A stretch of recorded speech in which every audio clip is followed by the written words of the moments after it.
शिरसादेवं गौरीपुत्रं विनायकम् भक्तवासं स्मरे नित्य मयुकामार्थसिद्धये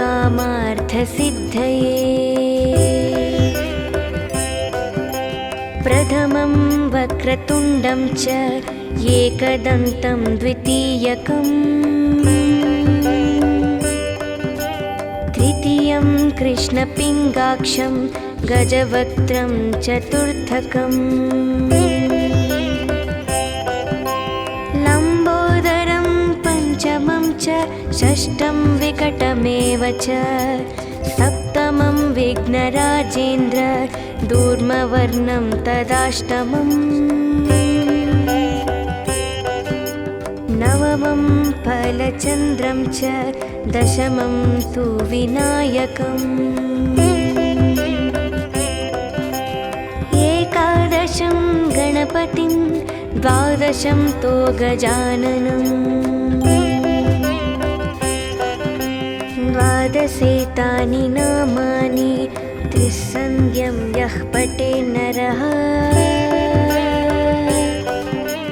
नाचा विघ्नभयं तस्य सर्वसिद्धिकरं ध्रुवम् विद्यार्थी लभते विद्यां धनार्थी लभते धनं पुत्रार्थी लभते पुत्रं मोक्षार्थी लभते गतिम् जपेत् गणपतिस्तोत्रं षड्भिर्मासे वित्फलं लभेत् संवत्सरेण सिद्धिं च लभते नत्र संशयः अष्टनं ब्राह्मणं च लिखित्वा यः समर्पयेत् तस्य विद्या भवेत् सर्वा गणेशाय प्रसादतः इति श्रीनारदपुराणे संकष्टनाशनं नाम श्रीगणपतिस्तोत्रं सम्पूर्णम्।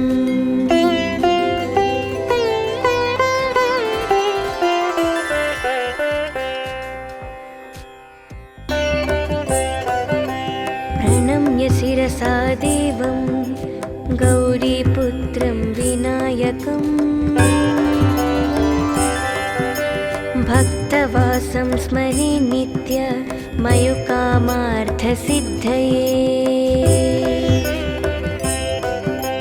प्रथमं वक्रतुण्डं च एकदन्तं द्वितीयकम् तृतीयं कृष्णपिङ्गाक्षं गजवक्त्रं चतुर्थकम् लम्बोदरं पञ्चमं च षष्ठं विकटमेव च सप्तमं विघ्नराजेन्द्र दूर्मवर्णं तदाष्टमम् नवमं फलचन्द्रं च दशमं तु विनायकम् एकादशं गणपतिं द्वादशं तु गजाननम् द्वादशेतानि नामानि त्रिसन्ध्यं यः पठे नरः नाचा विघ्नभयं तस्य सर्वसिद्धिकरं ध्रुवम् विद्यार्थी लभते विद्यां धनार्थी लभते धनं पुत्रार्थी लभते पुत्रं मोक्षार्थी लभते गतिम् जपेत् गणपतिस्तोत्रं षड्भिर्मासे वित्फलं लभेत् संवत्सरेण सिद्धिं च लभते नत्र संशयः अष्टनं ब्राह्मणं च लिखित्वा यः समर्पयेत् तस्य विद्या भवेत् सर्वा गणेशाय प्रसादतः इति श्रीनारदपुराणे संकष्टनाशनं नाम श्रीगणपतिस्तोत्रं सम्पूर्णम्।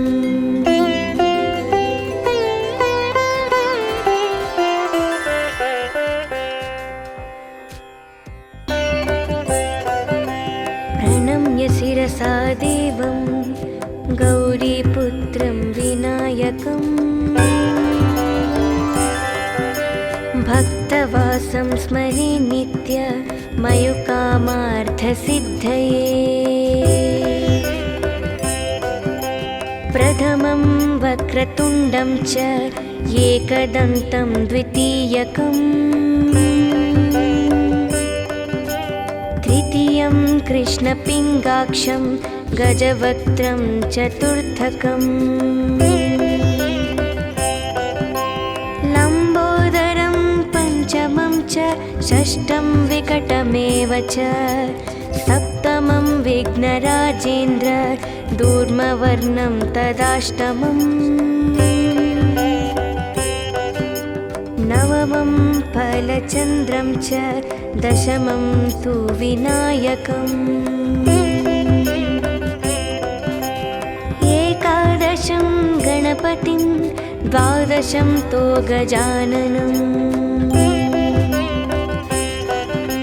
द्वादशेतानि नामानि त्रिसन्ध्यं यः पठे नरः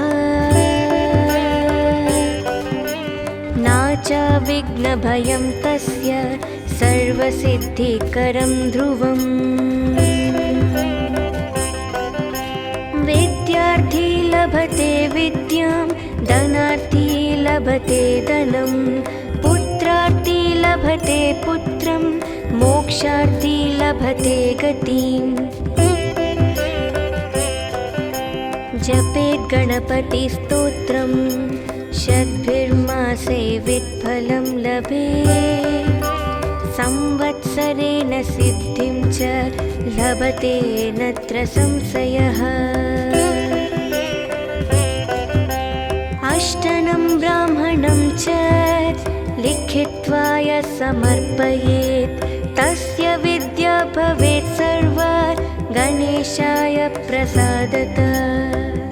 इति श्रीनारदपुराणे संकष्टनाशनं नाम श्रीगणपतिस्तोत्रं सम्पूर्णम्।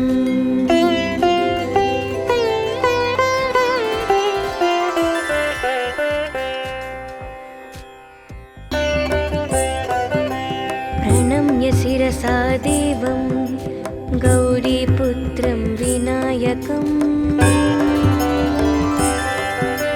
भक्तवासं स्मरे नित्य मयुकामार्थसिद्धये।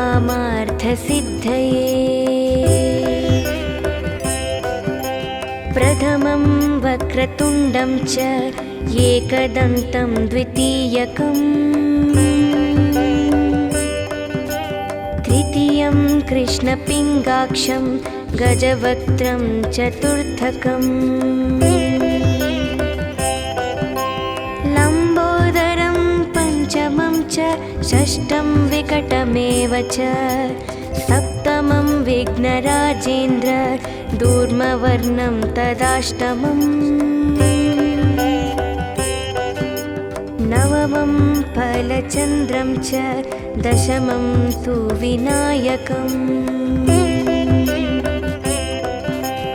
एकादशं गणपतिं द्वादशं तो गजाननम् द्वादशेतानि नामानि त्रिसन्ध्यं यः पठे नरः नाच विघ्नभयं तस्य सर्वसिद्धिकरं ध्रुवम्। विद्यार्थी लभते विद्यां धनार्थी लभते धनं पुत्रार्थी लभते पुत्रं मोक्षार्थी लभते गतिम्। जपेत् गणपतिस्तोत्रं षड्भिर्मासे वित्फलं लभेत् संवत्सरेण सिद्धिं च लभते नत्र संशयः।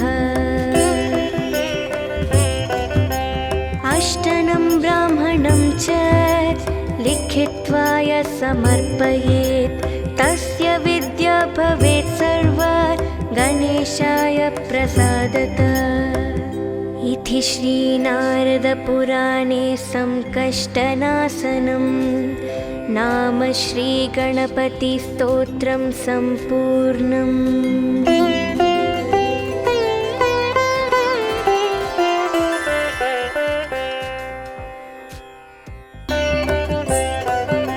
प्रणम्य शिरसा देवं गौरीपुत्रं विनायकम् भक्तवासं स्मरे नित्य मयुकामार्थसिद्धये। प्रथमं वक्रतुण्डं च एकदन्तं द्वितीयकम् तृतीयं कृष्णपिङ्गाक्षं गजवक्त्रं चतुर्थकम्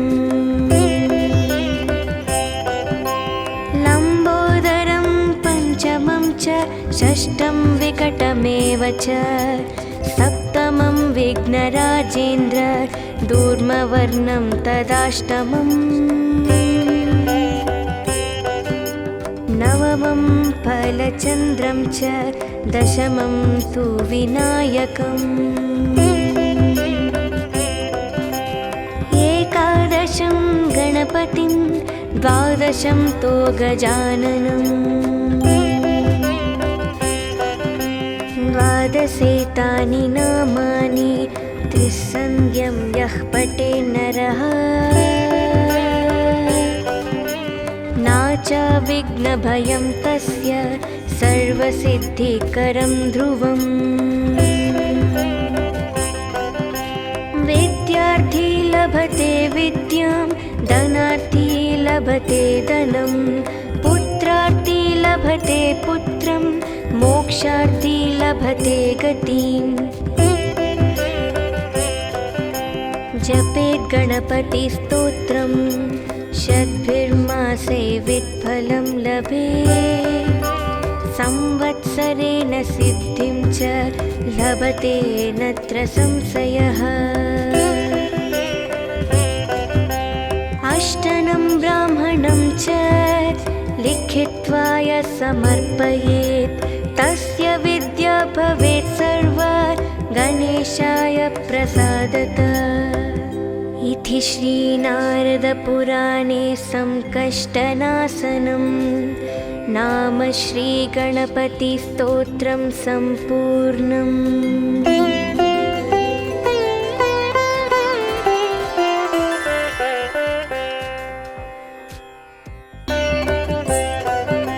प्रणम्य शिरसा देवं गौरीपुत्रं विनायकम्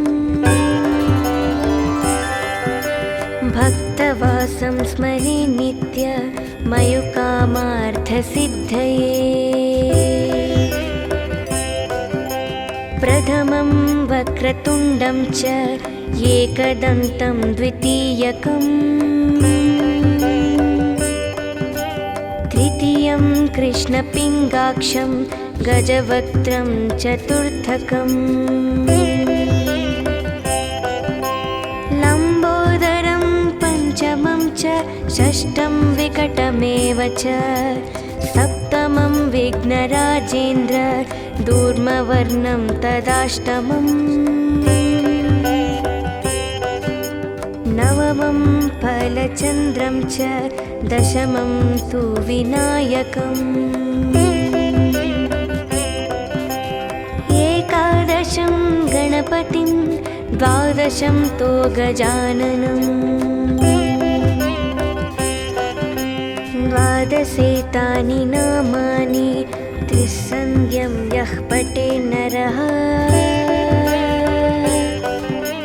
नाचा विघ्नभयं तस्य सर्वसिद्धिकरं ध्रुवम्।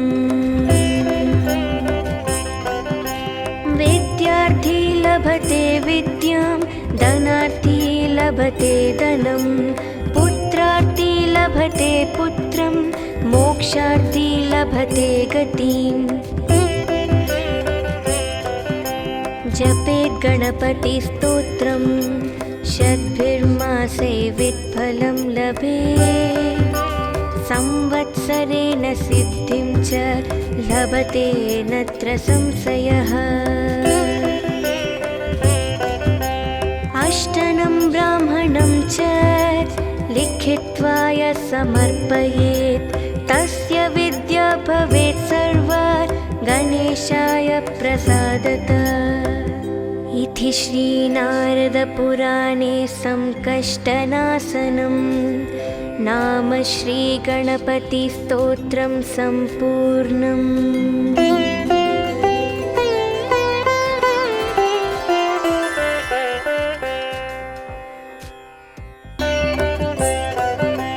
प्रणम्य शिरसा देवं गौरीपुत्रं विनायकम्,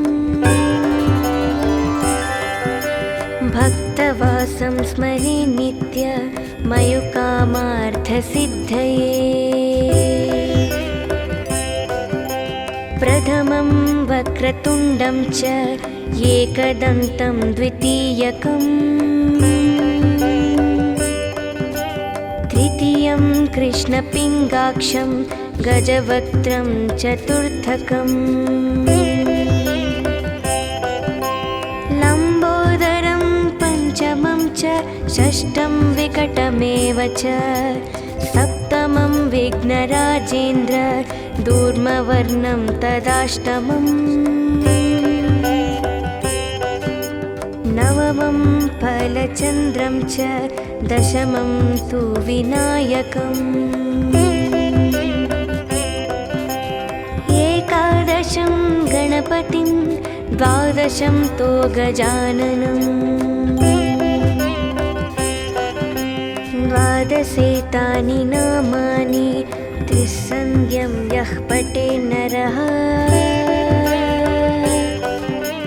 नाचा विघ्नभयं तस्य सर्वसिद्धिकरं ध्रुवम्। विद्यार्थी लभते विद्यां, धनार्थी लभते धनं, पुत्रार्थी लभते पुत्रं, मोक्षार्थी लभते गतिम्। जपेत् गणपतिस्तोत्रं, शतभिर्मासे वित्फलं लभेत्, संवत्सरेण सिद्धिं च लभते नत्र संशयः। अष्टनं ब्राह्मणं च लिखित्वा यः समर्पयेत्, तस्य विद्या भवेत् सर्वा गणेशाय प्रसादतः। इति श्रीनारदपुराणे संकष्टनाशनं नाम श्रीगणपतिस्तोत्रं सम्पूर्णम्।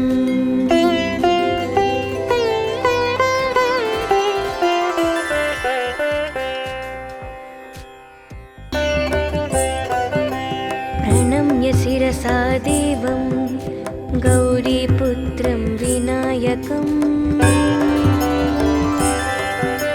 भक्तवासं स्मरे नित्य मयुकामार्थसिद्धये। प्रथमं वक्रतुण्डं च एकदन्तं द्वितीयकम्, तृतीयं कृष्णपिङ्गाक्षं गजवक्त्रं चतुर्थकम्, लम्बोदरं पञ्चमं च षष्ठं विकटमेव च, सप्तमं विघ्नराजेन्द्र दूर्मवर्णं तदाष्टमम्, नवमं फलचन्द्रं च दशमं तु विनायकम्, एकादशं गणपतिं द्वादशं तु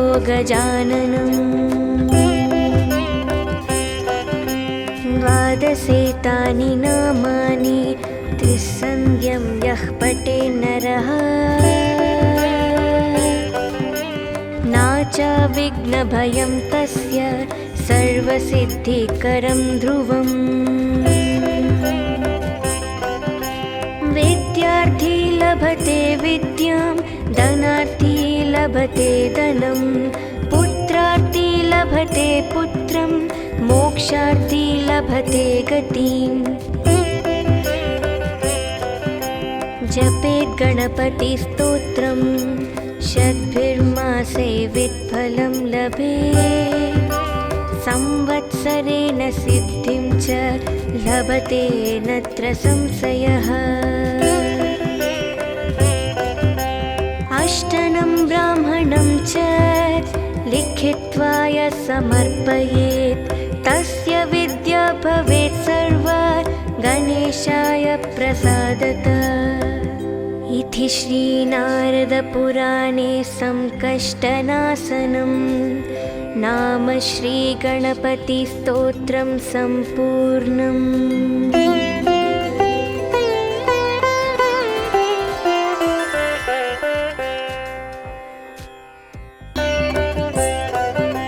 प्रणम्य शिरसा देवं गौरीपुत्रं विनायकम् भक्तवासं स्मरे नित्य मयुकामार्थसिद्धये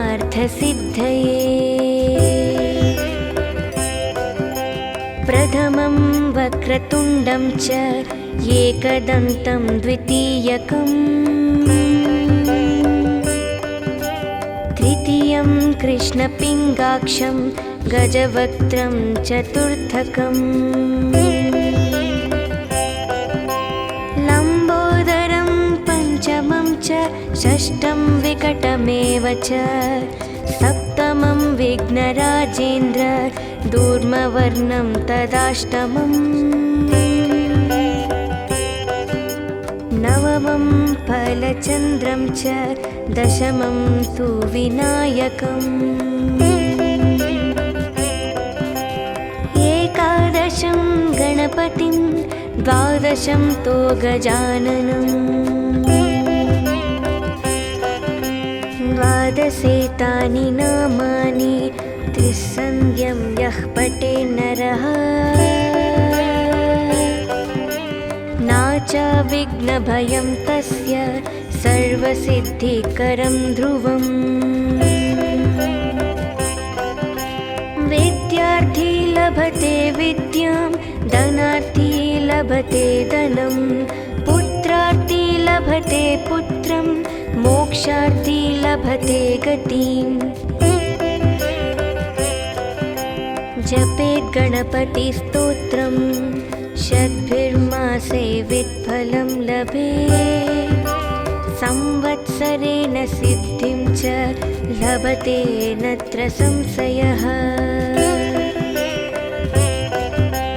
अष्टनं ब्राह्मणं च लिखित्वा यः समर्पयेत् तस्य विद्या भवेत् सर्वा गणेशाय प्रसादतः इति श्रीनारदपुराणे संकष्टनाशनं नाम श्रीगणपतिस्तोत्रं सम्पूर्णम्।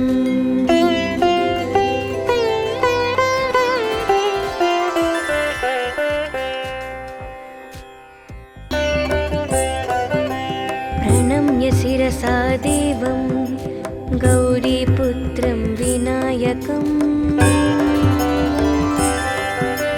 भक्तवासं स्मरे नित्य मयुकामार्थसिद्धये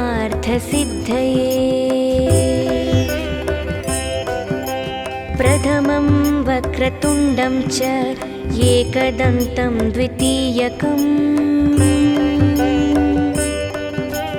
तृतीयं कृष्णपिङ्गाक्षं गजवक्त्रं चतुर्थकम् लम्बोदरं पञ्चमं च षष्ठं विकटमेव च सप्तमं विघ्नराजेन्द्र दूर्मवर्णं तदाष्टमम् नवमं फलचन्द्रं च दशमं तु विनायकम् एकादशं गणपतिं द्वादशं तु गजाननम् द्वादशेतानि नामानि त्रिसन्ध्यं यः पठे नरः नाचा विघ्नभयं तस्य सर्वसिद्धिकरं ध्रुवम् विद्यार्थी लभते विद्यां धनार्थी लभते धनं पुत्रार्थी लभते पुत्रं मोक्षार्थी लभते गतिम् जपेत् गणपतिस्तोत्रं शतभिर्मासे वित्फलं लभेत् संवत्सरेण सिद्धिं च लभते नत्र संशयः अष्टनं ब्राह्मणं च लिखित्वा यः समर्पयेत् तस्य विद्या भवेत् सर्वा गणेशाय प्रसादतः इति श्रीनारदपुराणे संकष्टनाशनं नाम श्रीगणपतिस्तोत्रं सम्पूर्णम्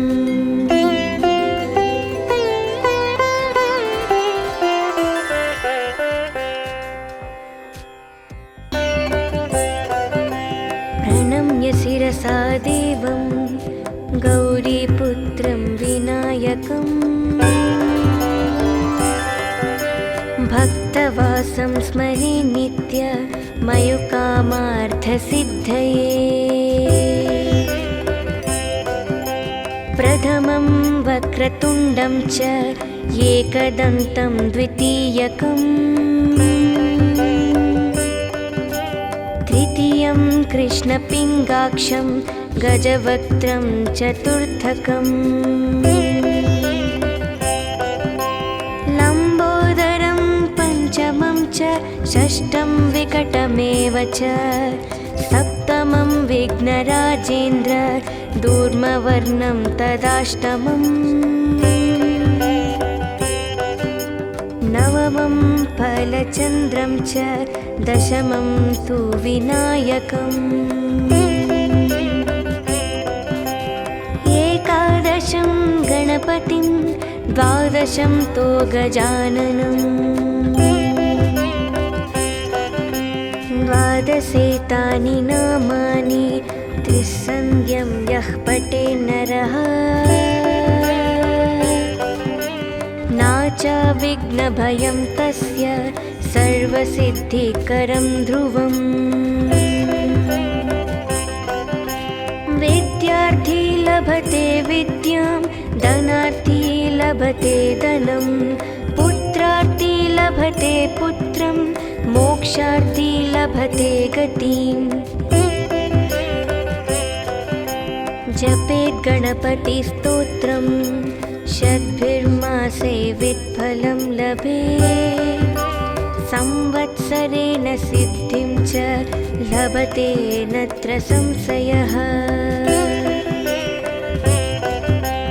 अष्टनं ब्राह्मणं च लिखित्वा यः समर्पयेत् तस्य विद्या भवेत् सर्वा गणेशाय प्रसादतः इति श्रीनारदपुराणे संकष्टनाशनं नाम श्रीगणपतिस्तोत्रं सम्पूर्णम्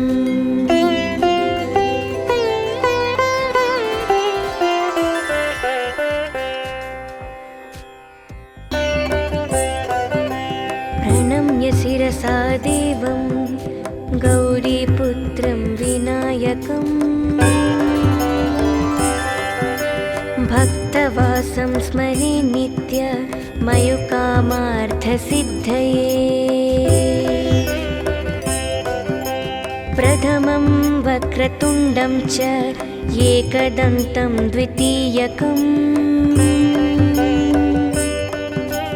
तृतीयं कृष्णपिङ्गाक्षं गजवक्त्रं चतुर्थकम्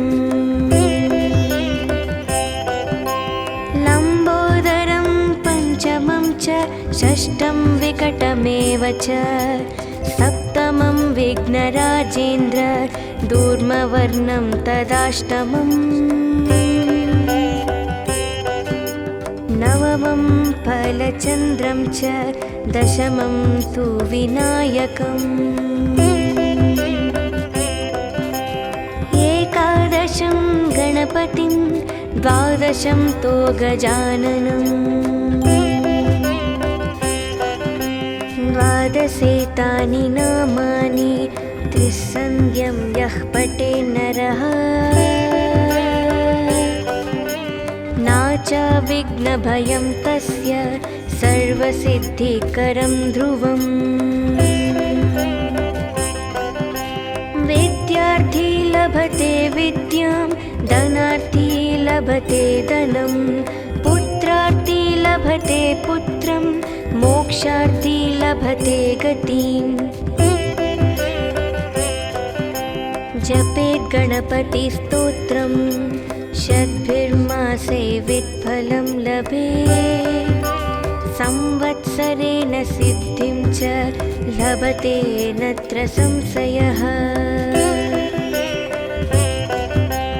अष्टनं ब्राह्मणं च लिखित्वा यः समर्पयेत् तस्य विद्या भवेत् सर्वा गणेशाय प्रसादतः इति श्रीनारदपुराणे संकष्टनाशनं नाम श्रीगणपतिस्तोत्रं सम्पूर्णम्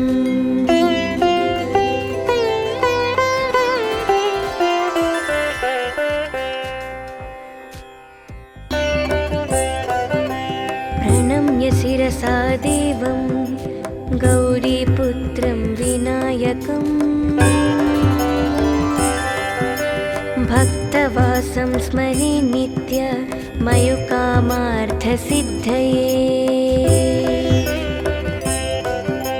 प्रथमं वक्रतुण्डं च एकदन्तं द्वितीयकम् तृतीयं कृष्णपिङ्गाक्षं गजवक्त्रं चतुर्थकम् लम्बोदरं पञ्चमं च षष्ठं विकटमेव च सप्तमं विघ्नराजेन्द्र दूर्मवर्णं तदाष्टमम् नवमं फलचन्द्रं च दशमं तु विनायकम् एकादशं गणपतिं द्वादशं तो गजाननम् द्वादशेतानि नामानि त्रिसन्ध्यं यः पठे नरः नाचा विघ्नभयं तस्य सर्वसिद्धिकरं ध्रुवम् विद्यार्थी लभते विद्यां धनार्थी लभते धनं पुत्रार्थी लभते पुत्रं मोक्षार्थी लभते गतिम् जपेत् गणपतिस्तोत्रम् शतभिर्मासे वित्फलं लभेत् संवत्सरेण सिद्धिं च लभते नत्र संशयः अष्टनं ब्राह्मणं च लिखित्वा यः समर्पयेत् तस्य विद्या भवेत् सर्वा गणेशाय प्रसादतः इति श्रीनारदपुराणे संकष्टनाशनं नाम श्रीगणपतिस्तोत्रं सम्पूर्णम्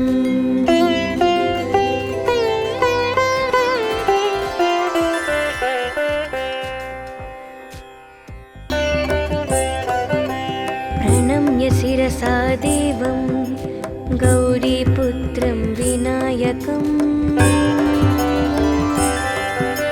भक्त भक्तवासं स्मरे नित्य मयुकामार्थसिद्धये।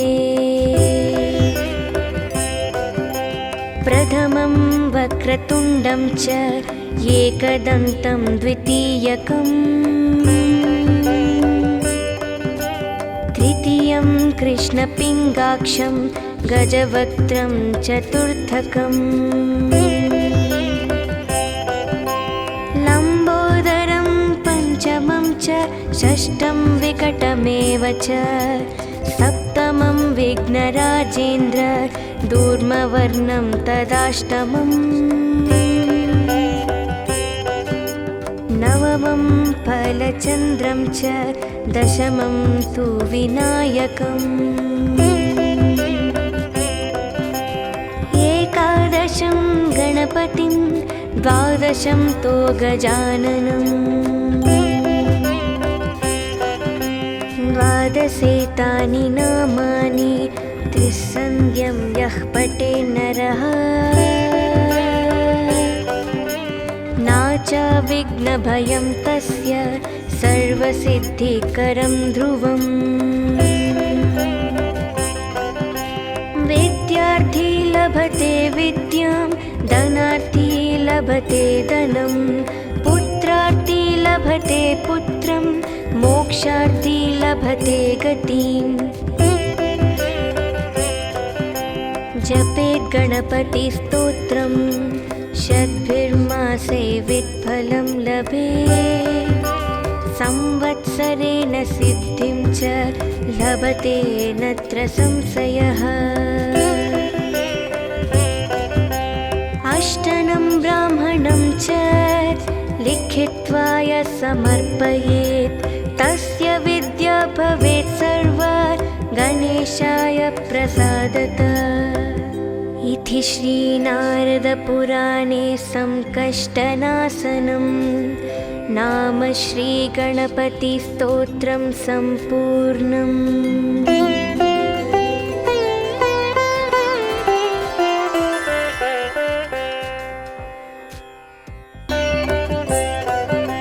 प्रणम्य शिरसा देवं गौरीपुत्रं विनायकम्, भक्तवासं स्मरे नित्य मयुकामार्थसिद्धये।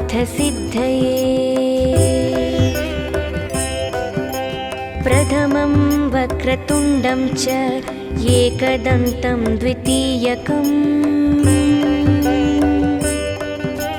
तृतीयं कृष्णपिङ्गाक्षं गजवक्त्रं चतुर्थकम्,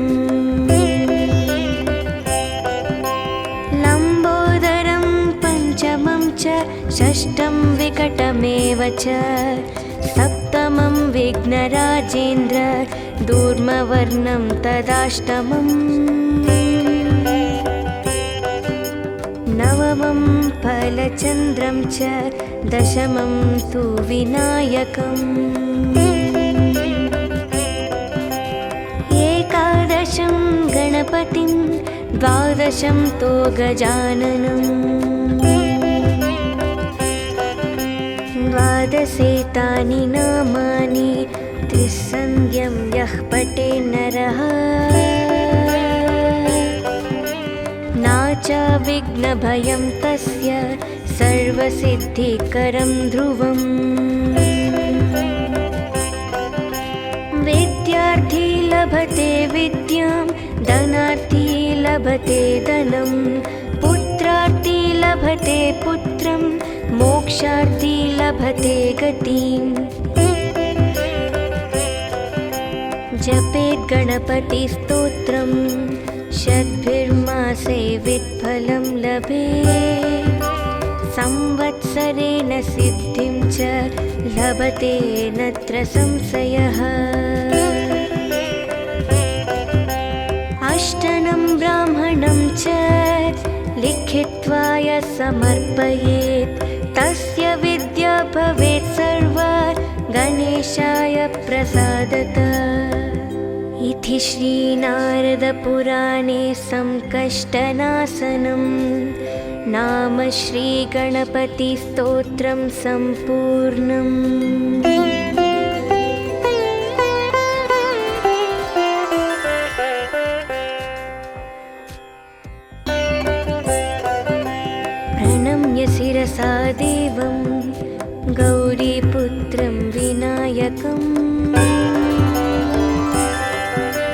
भक्तवासं स्मरे नित्य मयुकामार्थसिद्धये प्रथमं वक्रतुण्डं च एकदन्तं द्वितीयकम् तृतीयं कृष्णपिङ्गाक्षं गजवक्त्रं चतुर्थकम् लम्बोदरं पञ्चमं च षष्ठं विकटमेव च सप्तमं विघ्नराजेन्द्र दूर्मवर्णं तदाष्टमम् नवमं फलचन्द्रं च दशमं तु विनायकम् एकादशं गणपतिं द्वादशं तो गजाननम् द्वादशेतानि नामानि त्रिसन्ध्यं यः पठे नरः नाच विघ्नभयं तस्य सर्वसिद्धिकरं ध्रुवम् विद्यार्थी लभते विद्यां धनार्थी लभते धनं पुत्रार्थी लभते पुत्रं मोक्षार्थी लभते गतिम् जपेत् गणपतिस्तोत्रम् शतभिर्मासे वित्फलं लभेत् संवत्सरेण सिद्धिं च लभते नत्र संशयः अष्टनं ब्राह्मणं च लिखित्वा यः समर्पयेत् तस्य विद्या भवेत् सर्वा गणेशाय प्रसादतः इति श्रीनारदपुराणे संकष्टनाशनं नाम श्रीगणपतिस्तोत्रं सम्पूर्णम्।